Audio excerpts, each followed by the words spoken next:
Hello there and welcome to Let's Taste. My name is James Scaresbrook, otherwise known as the Intrepid Wino, and I'm recording for the first time with a winemaker who is Vanessa Altmann from Switch Wines. Thank you for being the first recorded winemaker on the show. Very exciting to be here.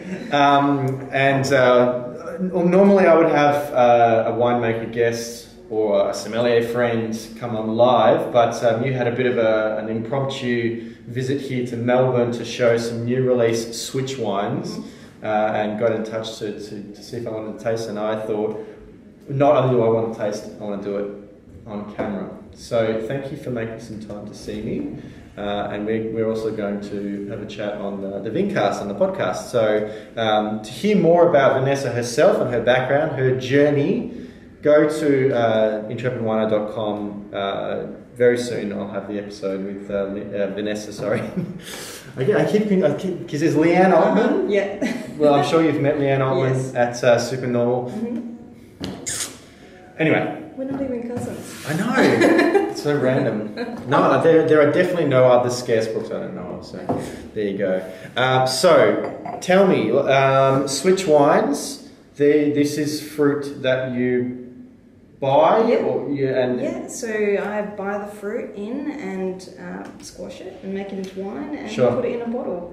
You work at Temple Brewer as well? Yep. Does any of the fruit come from them? Yeah, a little bit of the fruit, probably in my current portfolio about 1/3 of the fruit would be sourced from Temple Brewer at the moment. And is it all biodynamic? No, we're certified organic. Organic, yeah. Sorry. Yeah. Certified organic. Yeah. Okay, cool. So, tell me about, let's sort of taste through 6 wines. This is exciting. I think I tried maybe the Pinot Nino when I was, is it Pinot? It's Belvino Nino. Belvino Nino. Pinot. I was thinking Black Books. I tried that one when I was in Adelaide maybe last year. I can't remember where. It was either at Africola or it might have actually been at Bistro Dom, which of course is now closed.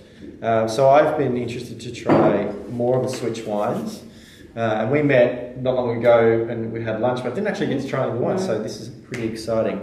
So tell me, what's the first one? So the first one is my McLaren Vale Chardonnay. Okay. It's 2013 vintage. Mm-hmm. It's made from a patch of grapes just outside of Wollonga, and basically kind of an early pick on my Chardonnay. I did pick that vintage about a week earlier than the rest of the Chardonnay in the Vale. Yep. Just to try and keep that natural acidity and sort of pineapple lemon flavours as well. Is that fairly that kind of slightly more tropical? Yeah. Sort of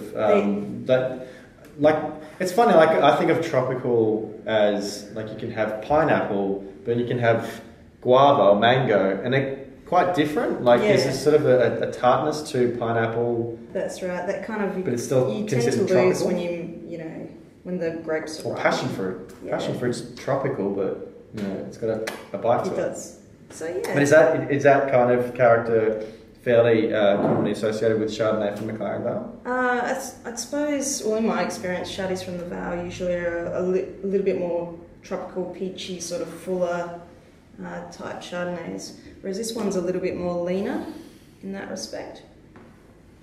So it was tank fermentation with a little bit of French oak in the tank. Mm-hmm. So. That's good.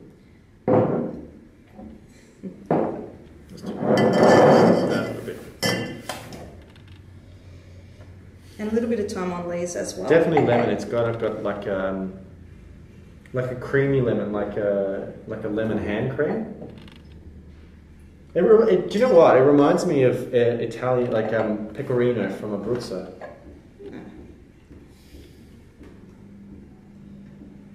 But yeah, like I can smell this kind of crunchy sort of character. Yeah. Definitely pineapple. Let's taste.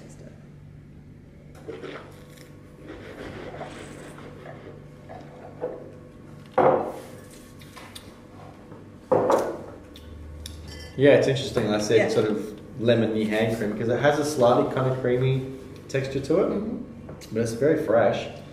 I like that. You know that it's very true to how you describe it. That pineapple lemony kind of character. It's lovely. It's not fat or flabby at all. This is the kind of Chardonnay that I like to pair with food. Chardonnays that have had too much barrel work or lees work tend to be a little bit too tiring. They can't go there, yeah. So I like this. it's a shoddy. So what's the recommended retail for that one? What is it? It's a very good question. Sorry, It's around the 23. That's pretty good. Yeah. That's really good for the price. And under screw cap as well. Yeah. Alrighty. So that's just Chardonnay. That's right. Just Chardonnay. No Cabernet. Pineapple and citrus flow with a raw cashew finish. Yeah, that's... Handmade the organic way. Vegan friendly. Yeah. Very important. Yeah, so none of my wines are fine with any animal products at all. That's good. Actually, now a lot of them aren't fine with anything at all. You're not fine at all. No. So, yeah, but that Chardonnay was obviously had bentonite clay added. Okay. But yeah, no animal products. Wallflower. Tell me about Wallflower. So Wallflower this year is a blend of White Fronty, Semillon, Trebbiano and Viognier. Trebbiano and Tremolo are the same. No, I'm thinking of Trebbiano and Uni Blanc. Yeah. So it's a real sort of mix of all the bits and pieces I can get my hands on.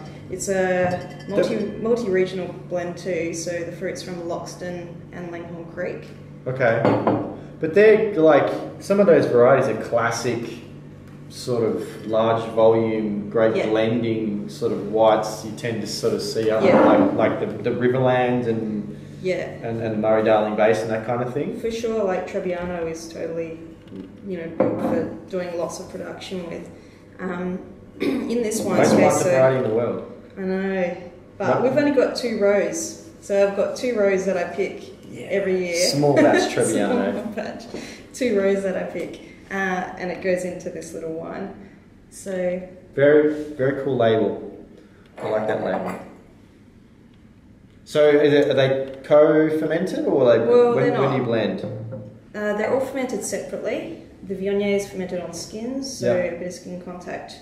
Actually, about 2.5 weeks this year for the Viognier.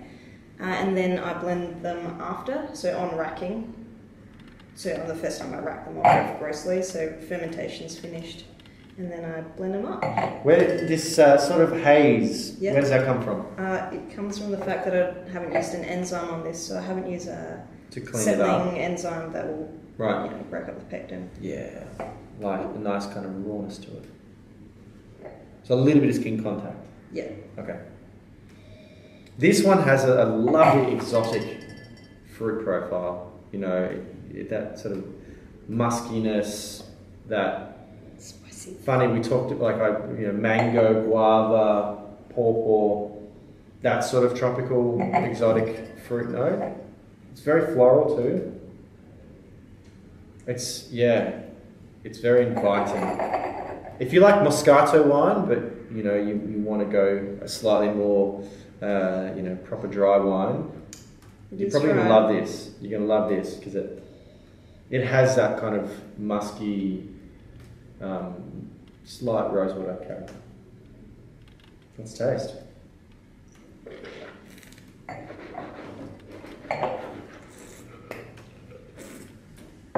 It is nice and dry. But this one has a bite too. I like that. I think with the Chardonnay, the fruit character on the nose and the palate was just like bang. Here it's a little bit different. Like it's on the palate. It's not as exotic as it is on the nose, but I think that's a good thing because otherwise it would probably taste sweet. This is a nice dry wine. I like that. Yeah, it's a new release. So this is 2015. 15. Yeah. Woo, brand new. Yeah, it's only been in bottle for about 3 weeks. Wow, okay. Yum. And recommended retail of that? 27 to 30-ish. Mm-hmm. I'm going to do brackets. Still exceptional value. Alright, good whites, I like those. Cool. Alright, what's the next one? So the next one's Flow. Flow. Yeah, and Flow is Tempranillo from Currency Creek. Right. But Currency Creek is where? is next to Langhorne Creek. Okay. So it's Is about it a GI in its own? I think it's on the Fleurieu. Right, okay. Yeah. The peninsula. So Flow this year, the whole point of the name Flow is to basically try and make a wine that's a little bit outside of the way that I usually make a wine. Okay. So I suppose As in just your own wine, or is it your day job wine? No, as in my own wine. Okay. So what I did with Flow this year was get 2 tons of grapes. Mm-hmm. 1 ton I crushed and pressed off straight away. Yeah. So I just had juice left, and the other ton I left whole bunches and berries. Right. And then with the juice, I just kept putting the juice over the top of the whole bunch, stalky bunches, and fermented it that way. So putting juice back on and taking juice off progressively over like a week and a half. Oh, okay. To create the structure of the wine. Sure. So I always had some fermenting juice separate, right. Just juice. Right. Yeah. All right. Let's have a look. Nice bright colour. Yeah, it smells like Tempranillo, but in a sort of in a much prettier way than you might expect. I find a lot of Spanish Tempranillos, they're either really squeaky, clean, or they're quite kind of muddy. They're very earthy, savoury, kind of leathery. Whereas this is something quite different. It's very pretty aromatically, but you still see the Tempranillo fruit.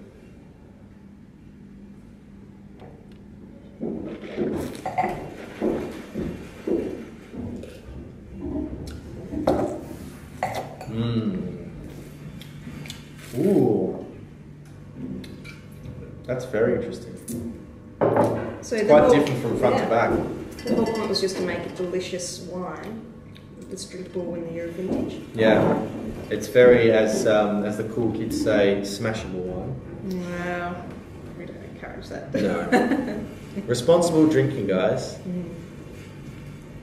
But it has that kind of like, it's one that I enjoy. I'm enjoying it on its own, but it's one that I kind of want to have with food. It has this kind of interesting savoury undercurrent.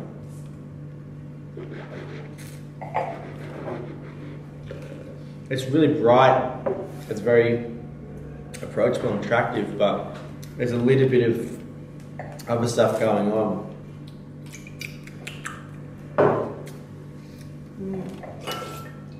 That's Flow. Yeah. Retail? Same. 27 to 30. Yeah. Cool. Awesome. Belvino Nino. Okay. Does it have anything to do with black books? No, it doesn't. Okay. No. So this is Pinot from Eden Valley. Yes. Eden Valley, known for Riesling. Yeah. Though it did used to grow a lot of Pinot. That used to go into sparkling bases. Is Henschke's Pinot from their vineyards in Eden Valley? I'm not sure. I think they've got. Well, they do Adelaide Hills. They've got Adelaide Hills, but they might have Pinot up there. Okay. So carbonic maceration Pinot. Right. And for those who don't know what carbonic maceration is? Well, you get the grapes and you put them in a container and you fill the container up with carbon dioxide gas. Okay. And you leave it there. But it's an enclosed container. Right. And so the fermentation starts by enzyme, not yeast. And it's inside the grape itself. Inside the berry. So you're not crushing or anything like that. You're putting whole bunches into a container, and Yep. removing oxygen. Mm-hmm. Okay. Yeah. And what's the benefit of carbonic maceration? Well, it makes a different style of wine. So it makes a wine that's more fruit forward. Sure. Aromatically is different? Aromatically, yeah, different. Sort of juby, can go a little bit reductive, which is interesting too. Okay. But yeah, and less tannin. Obviously a different type of tannin. So it gets tannin from inside of the skin rather than the outside of the skin. Yes. Which is a softer. It's less aggressive. Mm-hmm.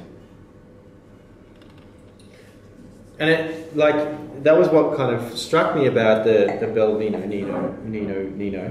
When I tried it was that it looks like Pinot, but it's very different kind of structure. Even this, what's this? This is the 2015. This is a new one. New one. It's got this kind of interesting, almost coconutty kind of character to it, for me. But like desiccated coconut, like when it's very dry. It sort of smells kind of creamy, or like almost a little bit Caribe, but with that lovely sort of dark cherry Pinot. Yeah. Let's taste.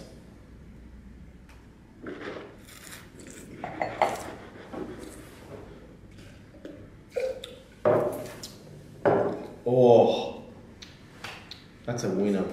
It's good Pinot. Yeah. If you like Pinot, but you want to try something different, have a look at this one. This one is, it delivers on what people tend to buy Pinot for because it's nice and light and, it's got good sort of red to dark fruit characters, but it's so much more interesting. I like it. Cool. And I think that carbonic influence is really good in that. It's not kind of candied though. Like I find that, like with certain varieties, when you chuck the carbonic in there, it looks candied. Yeah, this year I really sort of tried to find a balance between how much carbonic I put in and how much crushed and how much whole berry ferment. Yeah. So I basically had 2 tons of Pinot and made 7 different batches of Pinot. Wow. Out of it. Alrighty. And then I blended it to make it delicious. I'm very happy with that, and I think a lot of people will be happy with that. Okay, so this is 2014 Autopilot.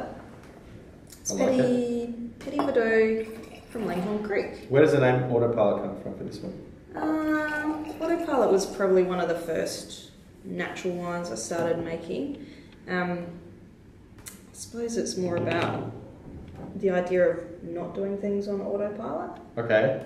In terms of, routine ads in the winery, without sort of thinking things through with a glass in your hand. Right. So yeah. Petit Verdot. How do you classify Petit Verdot grape variety? Like what? For people who don't know what Petit Verdot is, what do you compare it with? Well, I think this one is made in a different style than what I've traditionally seen, but it's sort of Cabernet-like. It can make a really big, structured wine, whereas this wine is a little bit softer. Petit Verdot for me sort of sits somewhere between Cabernet and Merlot. Like it can have characteristics from both grape varieties. This has kind of got that Caribe, something in there that it's so familiar, but I can't quite nail what it is.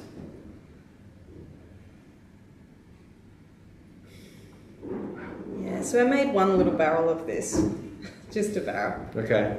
For fun. Yeah, it's great. It's the fruits from Temple Brewers Vineyard. Delicious little hand-picked parcels that I go out early in the morning before I start work and pick and pick and pick. Wow. It builds on the palate. But yeah, it's interesting. It has that kind of salted caramelly character, which is really interesting, but with that lovely, plush, plummy sort of dark fruit. but still very fresh, nice and tight without the tannins being too obvious. Yeah, I'm still, there's something there. It's sort of like it's an aroma from my childhood. That's why wine's amazing.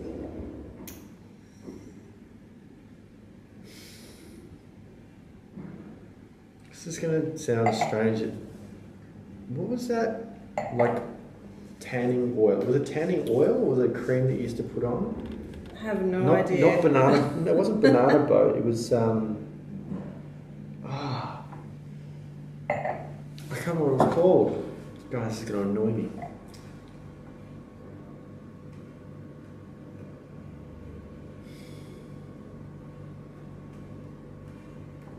Alright, I don't think I'm going to find it, so let's move on to the last one.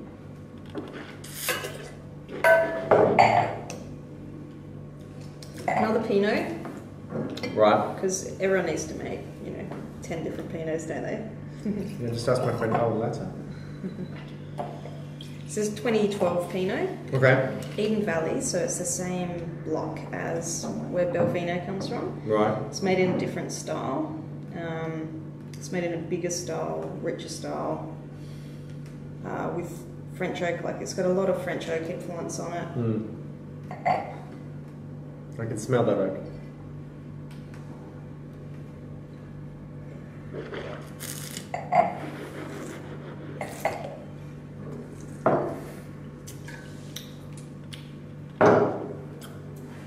That's just like a classic darker fruit, more intensely structured Pinot. I'm surprised that sort of tastes more like Adelaide Hills Pinot. They're quite different. Same block, quite different expressions so of Pinot. Yeah, I want to drink this one now, but I want to kind of sit on that one. Yeah. I think it's still coming together. The oak is, for me, sitting over the aromatics a little bit. You see that, nice, dense, but fresh expression come through on the palate. But yeah, the oak is sort of dominating a little bit for me at the moment. I like it though. Well, look, those are 6 very, very interesting wines.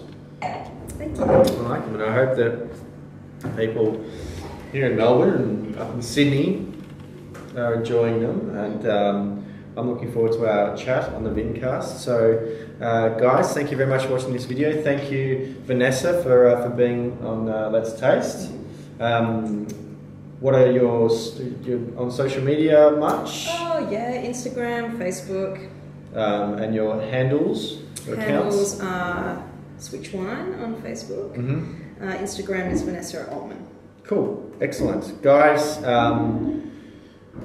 maybe get in touch with the guys at Different Drop. They might have some of these wines. If they don't, then definitely make sure that they get them in for you. And use the code IntrepidWino at purchase to get a 10% discount. Yeah, listen to our episode on the Vincast. But until next time, I want to have it in my glass. Belvino? Yeah, I like that. Anyway, until next time, cheers. Cheers.